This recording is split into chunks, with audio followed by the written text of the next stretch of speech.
Assalamualaikum warahmatullahi wabarakatuh. Selamat jumpa kembali dalam perkuliahan evaluasi pembelajaran Bahasa dan Sastra Indonesia.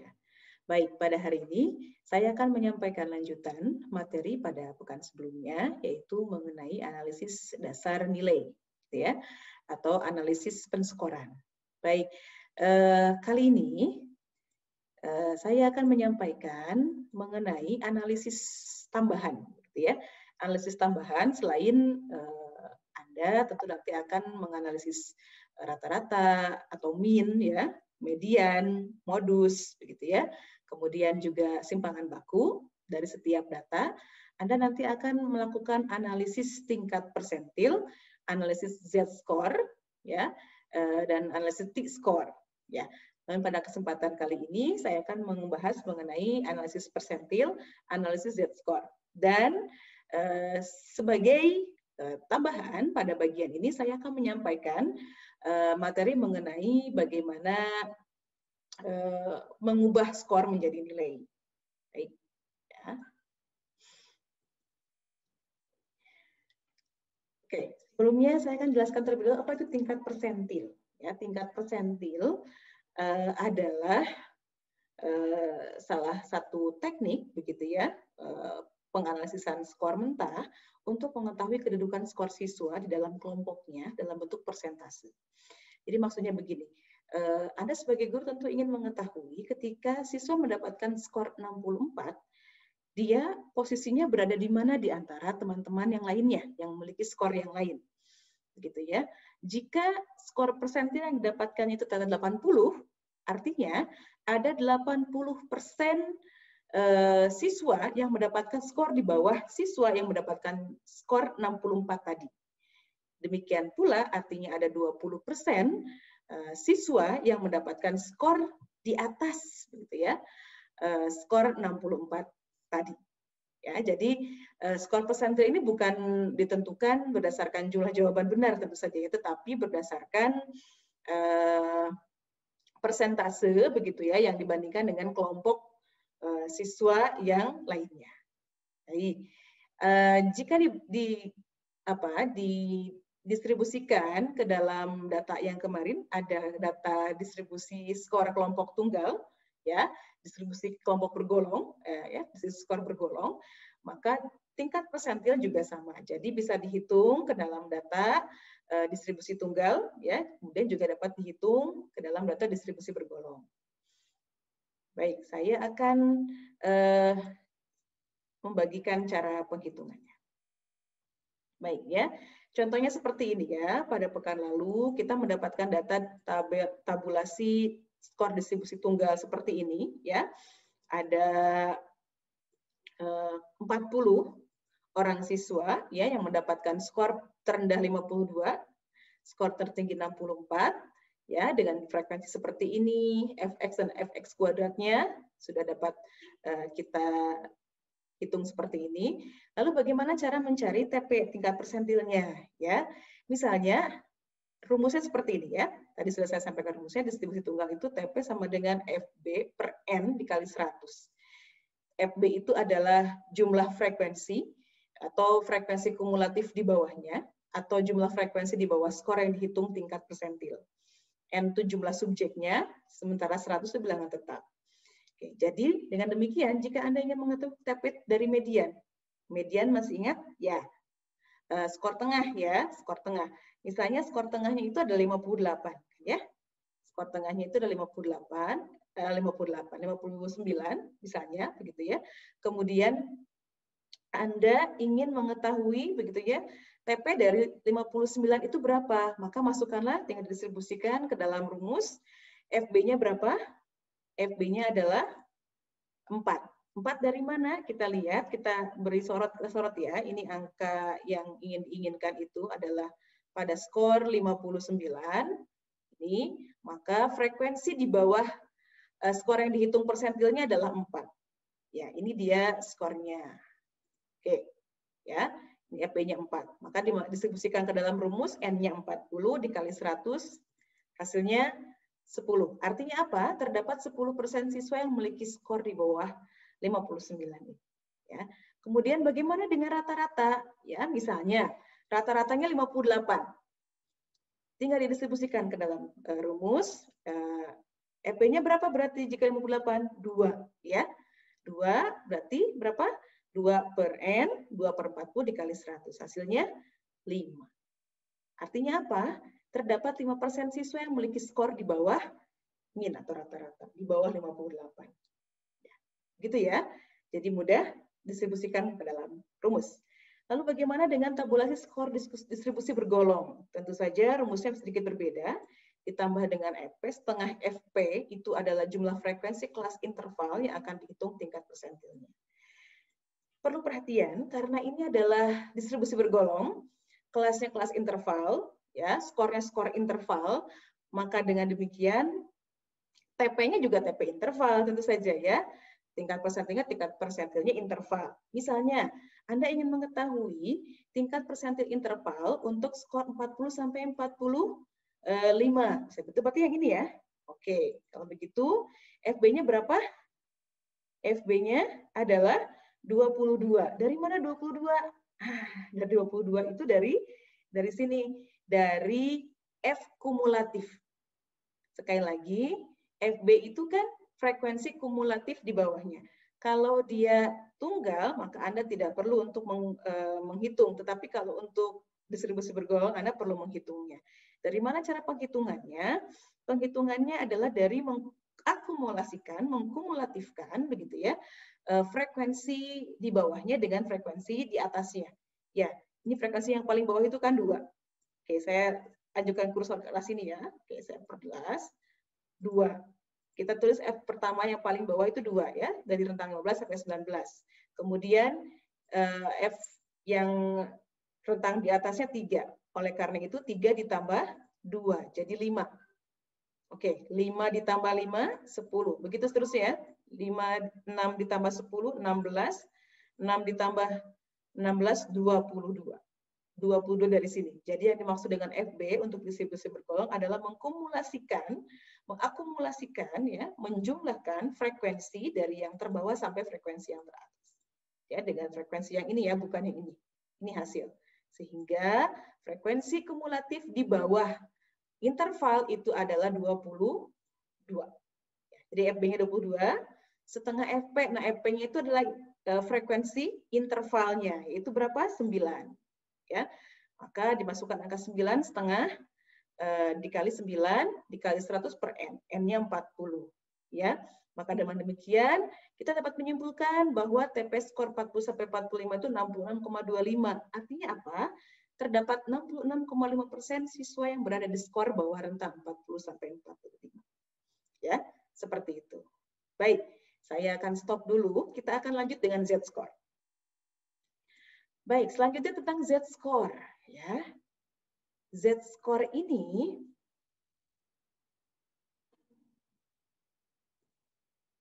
mohon maaf ya. Oke, apa itu Z-score? Z-score itu adalah penafsiran skor dengan skor terstandar. Ya. Jadi ada skor mentah tidak bisa dijadikan standar acuan. Oleh karena itu, guru perlu mencari Z-score untuk melakukan penafsiran atas skor yang ada. Gitu ya. Jadi misalnya terdapat beberapa siswa yang mendapatkan jumlah skor tertentu. Gitu ya. Lalu kemudian siapa yang paling bagus skornya? Nah, gitu ya. Dari beberapa mata kuliah yang dikumpulkan atau dari beberapa nilai yang terkumpul, begitu ya, dari formatif 1, formatif 2, formatif 3, lalu kemudian ada jumlah skor akhir, lalu kemudian Anda bertanya, siapa siswa yang paling bagus skornya? Ya tentu saja tidak bisa kita melakukan penjumlahan dan mengurut berdasarkan jumlah skor terbanyak. Tetapi kita bisa menggunakan dengan teknik Z-score. Akan lebih terbayang ketika saya akan menjelaskan beberapa contoh ya. Oke, rumus Z-score ini seperti ini. Skor mentah siswa dikurangi nilai rata-rata. Ya, kalau ada X yang di atasnya curug pegantinya X bar ya, X rata-rata.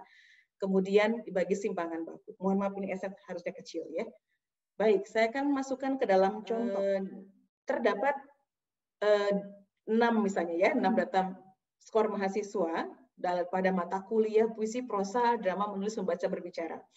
Ya, dari ke-6 skor mahasiswa ini, Sudah dijumlahkan, ada skor mentahnya dalam 41 dan sekian. Gitu ya. Lalu, apakah kita bisa melakukan pemeringkatan atas skor-skor mentah siswa ini? Ya, tentu saja jika kita melakukan pemeringkatan, kita akan kebingungan karena ada jumlah skor yang sama. Ya, oleh karena itu kita perlu menghitung Z-score. Untuk membantunya kita perlu menghitung Z-score. Bagaimana caranya? Ya, caranya seperti ini. Dengan menggunakan rumus yang tadi, X minus X bar per N. Per S, maaf ya, X minus X bar per S. S simpangan baku. Ya, karena kalau simpangan baku kan memang sudah baku ya, terstandar. Baik, masukkan rumusnya, begitu ya. Dengan demikian kita dapat memperoleh bahwa nilai Laila, misalnya untuk puisi itu, jadi Z-skornya itu minus 1,30. Untuk prosa 1,19.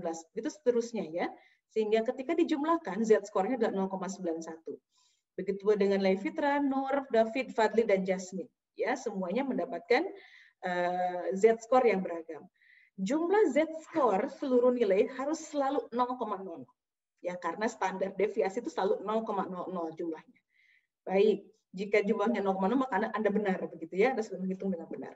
Oke, bagaimana urutan peringkat mahasiswa jika telah dihitung dengan Z-score?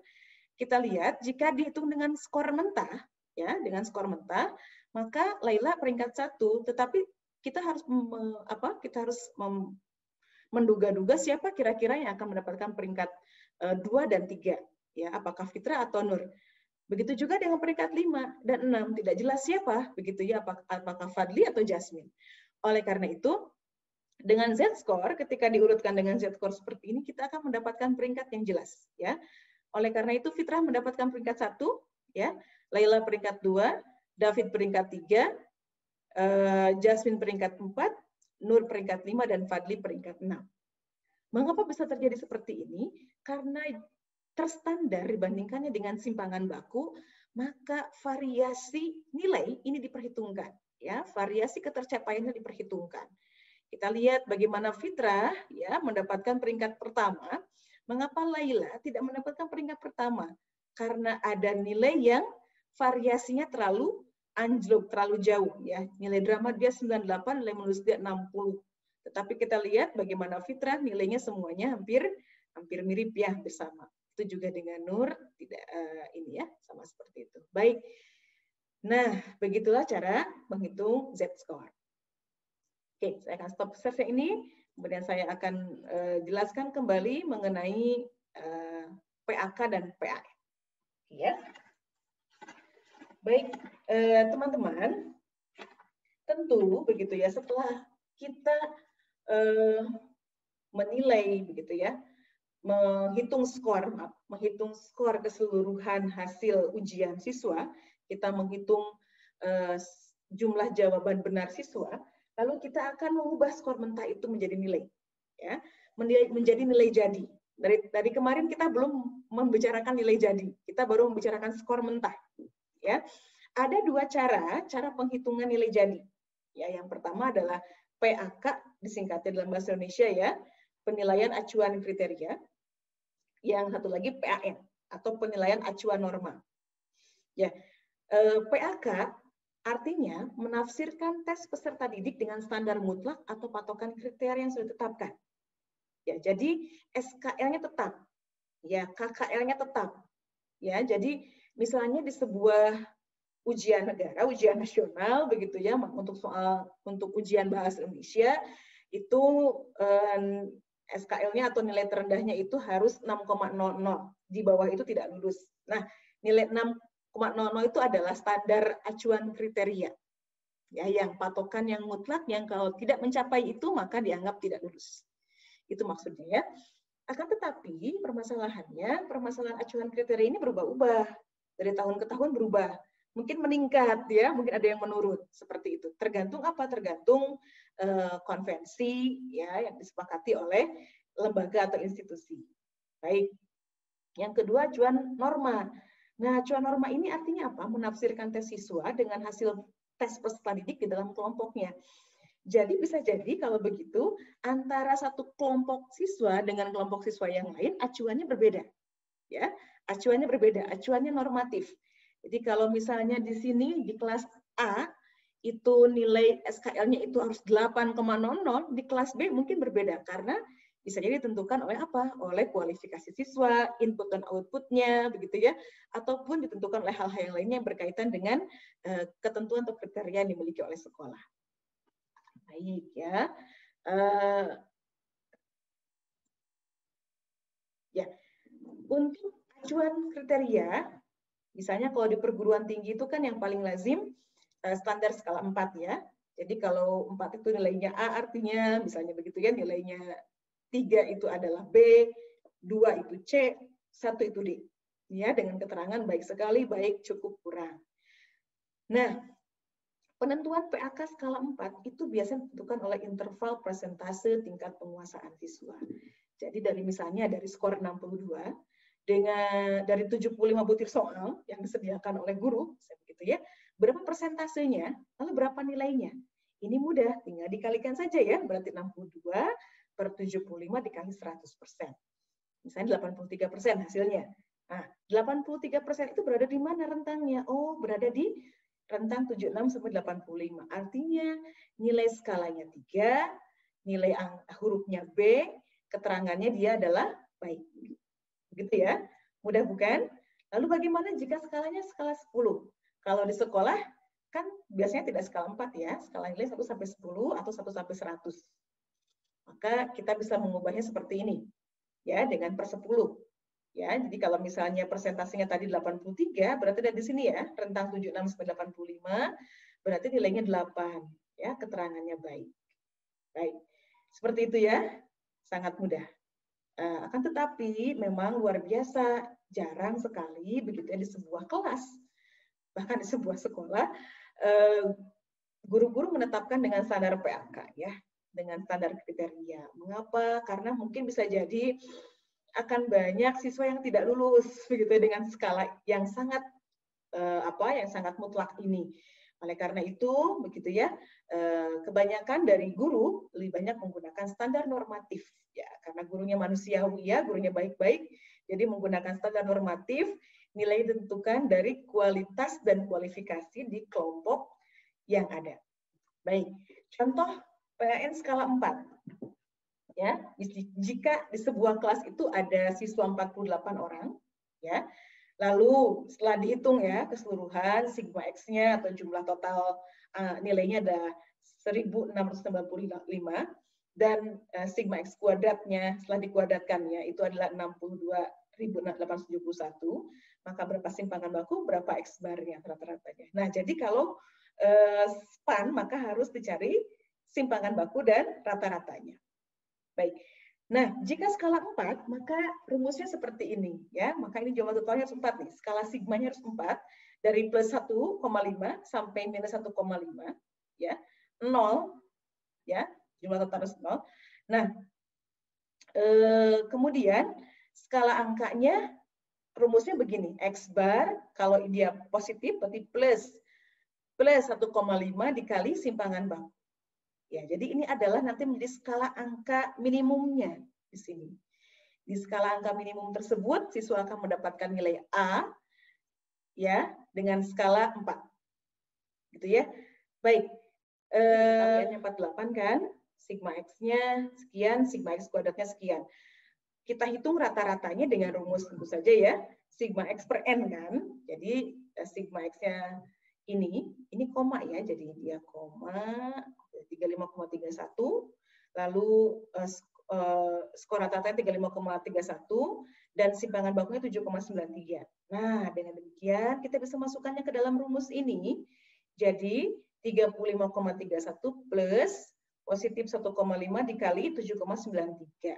Dengan demikian kita bisa lihat bahwa untuk skala pertama ya, skala 4, maka nilai minimum itu harus skor minimum itu harus 47,21. Begitu juga dengan skala 3 atau nilai skala 3 dan nilai B, maka skornya harus 39,28. Ya. Kemudian untuk mendapatkan nilai 2 dengan nilai C, itu skornya harus minimum 31,35. Begitu seterusnya. Jadi ditentukan oleh apa? Tadi ditentukan oleh rata-rata dan simpangan baku suatu kelompok. Ya, bagaimana dengan skala 10? Oke, skala 10 kita buat saja seperti ini skalanya ya, dari mulai plus 2,25 sampai minus 2,25. Skala angkanya tinggal dimasukkan angkanya seperti ini, lalu sama saja tadi dengan tadi ya. Untuk mendapatkan nilai 10, maka siswa harus mendapatkan skor minimum 53,15. Untuk mendapatkan nilai 9, maka siswa harus mendapatkan angka skor 49,19.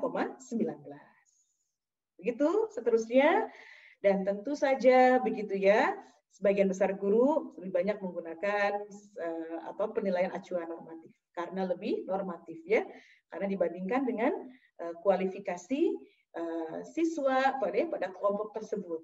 Ya, baik. Bagaimana dengan penentuan nilai akhir sekarang? Ya, nilai akhir atau NA saya singkat di sini ya. Mohon maaf ini penulisan rumusnya atau formulanya tidak bagus ya. Ya dengan banyak cara. Ya, caranya tersebut sesuai kesepakatan dalam sebuah sekolah atau institusinya ya. Jadi bisa jadi kesepakatan MGMP guru juga dan sebagainya ya. Ini tergantung.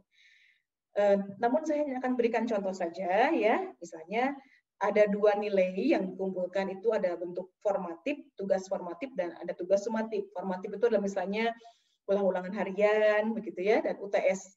Begitu juga kalau sumatif itu artinya adalah PAS sekarang ya, penilaian akhir semester ya. Semua nilai formatif sampai nilai formatif QN dibagi jumlah nilai formatifnya ditambah 2 kali nilai sumatif dibagi 3 atau disesuaikan dengan ketentuan yang ada pada institusi tersebut. Jika ada tugas lain, misalnya ada tugas, ada formatif, ada sumatif, ya bisa dikumulatifkan, kemudian menjadi nilai akhir siswa. Baik teman-teman, sekian dari pertemuan hari ini. Kita akan berjumpa lagi pada pertemuan selanjutnya. Assalamualaikum warahmatullahi wabarakatuh.